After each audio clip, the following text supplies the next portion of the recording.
Three Conservative members of Parliament, including Alberta's Leon Benoit, have formally written to RCMP requesting the investigation of nearly 500 late-term abortions as homicides.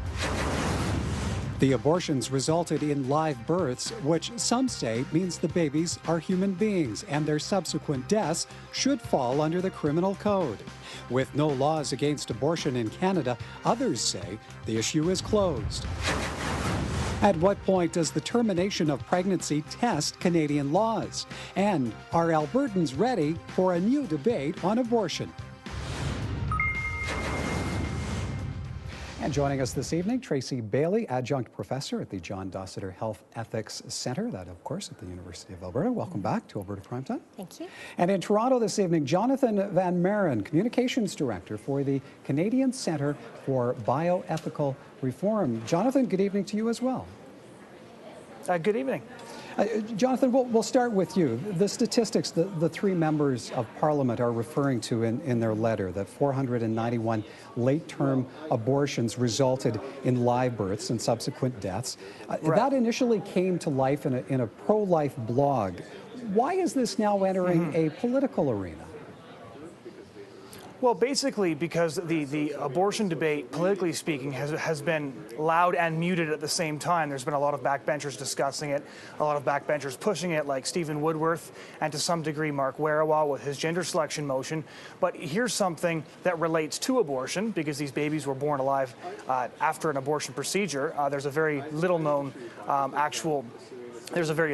thing about abortion called a live birth. This is actually one of the complications to the abortion procedure. So when this happened, we have this very thin line between abortion and infanticide. Now, the pro-life movement already says that line has been destroyed, but now we have a chance to actually request that the RCMP investigate this and take a look.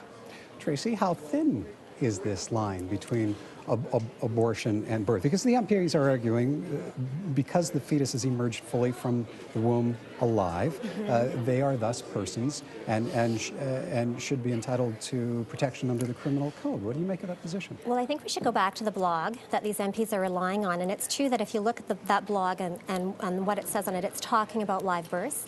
But in fact, if you look at the Stats Canada information that they're relying on and the response from Stats Canada to the letter that they sent to the RCMP, our provincial legislation requires us to record as births and then deaths stillbirths. And the response by Stats Canada was that this 491 birth deaths that are recorded in that figure includes stillbirths. So that could be 491 stillbirths. That doesn't mean we had 491 live births. Is that a misinterpretation then? Yes, I think the way that figure is being portrayed in the media is, from the sounds of it, from the Stats Canada response, and from what I could see looking at the Stats Canada information, is misleading. Jonathon, what do you make of that? LifeSite News actually did a follow-up to check to make sure that these were actual babies that were born after the abortion procedure was administered, and Stats Canada did confirm that these particular 491 cases were after an abortion. They were not just a stillborn, which would have been part of a different category. So while many people originally thought this just must refer to stillborn babies, a follow-up checkup with Stats Canada has proven that these particular cases are a very, very appalling incident of a baby being born alive after an attempted abortion and then being left out to die. Yeah, and I'd say the information I have doesn't indicate that. So I'd be interested in seeing that. But from what I could see, it includes both. Well, how common are late-term abortions? They're very rare. When we talk about, essentially, and I know we're going to get to this, what is the legal status of abortion in Alberta, but essentially there is no regulation under the criminal code or any other legislation per se. So abortion is legal in Canada. And what that's led to is indirectly regulation by the medical profession. So you look at guidance out there, what has the medical profession said about when would we perform a late-stage abortion? And essentially they say almost never. Once they say a fetus is viable, right, that there's the potential that it could survive and be born and be a human being in the legal sense of that word as well as the actual sense.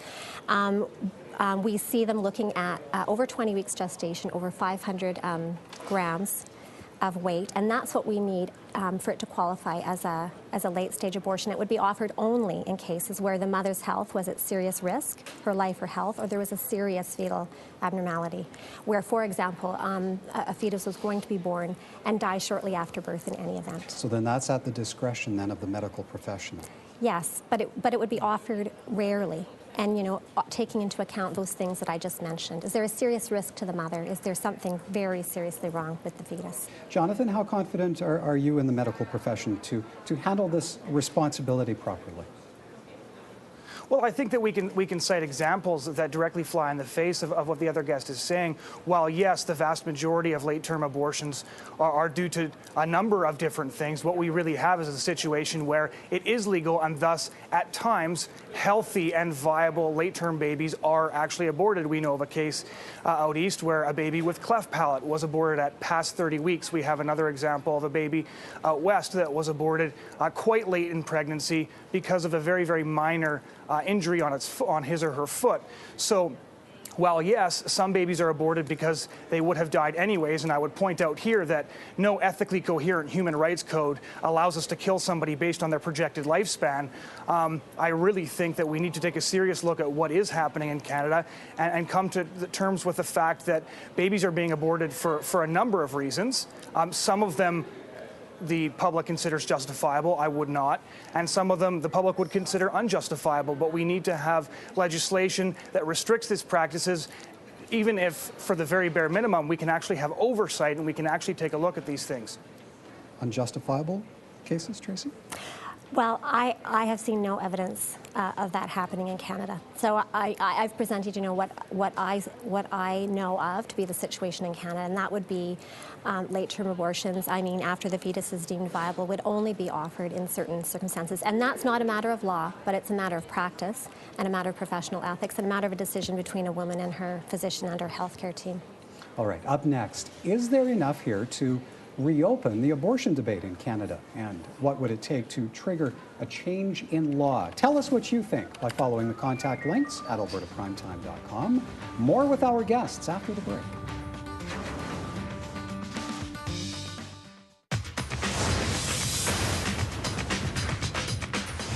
I think everyone has their own choice, so no. No, I think that's an individual's choice. Like some countries, it's against the law. So here we have the right to choose. It is good to give like all types of information and also, you know, counseling in case, you know, they do want to keep it. Canada is a free country, freedom. Everybody has their own, they can choose whatever they want. So some thoughts there from Albertans on abortion and Canadian law. Tracy, at this point, there is no indication either way from RCMP as to whether or not they will investigate the request as presented by the three members of Parliament. What kind of evidence would it take, though, to trigger a criminal investigation, to make these homicides? None of these would be classified as culpable homicide under our criminal code. In other words, something you'd actually lay a charge for and pursue a conviction for. You look at the definition set out in the criminal code, and without going into the nitty-gritty detail, it needs to be premised on certain things. So, for example, illegal acts would make a homicide a culpable homicide. Well, abortion is legal.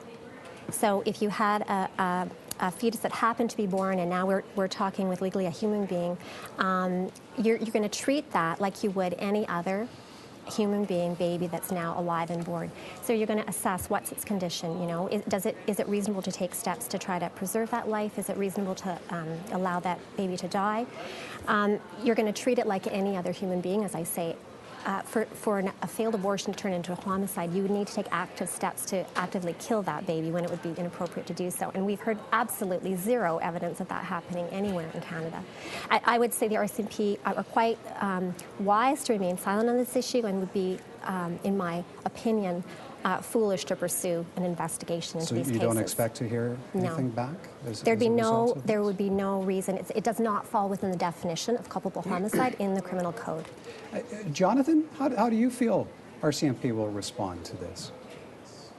I'm not sure how the RCMP will respond to this, but I think that this really brings to light a very serious problem in Canada's treatment of preborn children and brings forward a very, very difficult human rights question. When we're talking about when it's appropriate to kill somebody, I heard that phrase used. What kind of a country do we actually live in when we decide when it's appropriate to kill somebody? Actually, when it makes the short journey down the birth canal? Every country makes decisions like that. Every society makes decisions like that. You can have a rule that says you never kill. And then I think if you're thoughtful, you always have some exceptions to that rule. So to use an example, quite apart from abortion, if someone was to attack another individual and they were to kill the attacker in self-defense with no intent to kill, right? I mean, you can say that, well, we're using it as a defense to a crime, but I would say we could say it's a thoughtful, reasonable society. We see some instances where killing is actually okay, and we wouldn't convict somebody of an offense like homicide in circumstances like that. So to say there's a rule and there are no exceptions to that rule is, I think, you've got your blinders on and you're not thinking about all of the reasonable exceptions that might exist at law. And on an ethical basis. It's been 25 years since the Morgentaler decision essentially decriminalized abortion. A quarter century later, there are no specific laws, no direct regulation. What do you make of where it is at now, the status quo on abortion in Canada? Yeah, you know, as you quite rightly say, right, we have no law in terms of regulating abortion in Canada. Now, one of the things to remember about the Morgentaler decision is that what the Supreme Court said is they struck down the criminal code provisions that regulated abortion at the time, but they didn't say government couldn't regulate. They said this process that the government has set up in the criminal code is unfair and it jeopardizes a woman's security of the person. And on that basis, we're striking it down. It left it open for government to come back, step back in, and create some additional law in the area. They have not done that. Open. And it's remained open because they have chosen not to go back there. And should it remain open? And hence the indirect regulation by the medical profession. Right? So I wouldn't say that it's unregulated completely in Canada. It just hasn't been regulated directly by the lawmakers, i.e. Parliament, in this instance. And on the other hand, do we have access to abortion for women that want and or feel they need that service? Absolutely not. There are not only barriers in terms of what the medical profession will and will not offer in certain instances, and late-term abortions are a good example, but there are a lot of other barriers that women face if they're trying to access abortion services.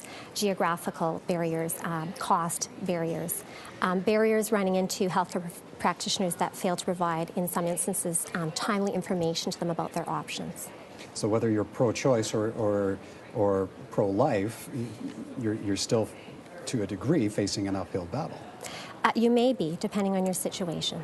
So it's unrestricted in terms of, the law, in terms of legislation, but I certainly wouldn't say that it's completely unrestricted and that women can get an abortion easily under any circumstances. That would not be the case. The results of an Angus Reid poll from January show Canadians continue to be divided when it comes to abortion. 47% feel it should be legal under any circumstance. 41% would allow a pregnancy to be terminated only under certain circumstances, while 7% would deem the procedure illegal in all circumstances. Jonathon, Prime Minister Harper has said the debate is closed, even in the wake of the letter from his MPs. Why do you feel there is a public appetite for revisiting the laws?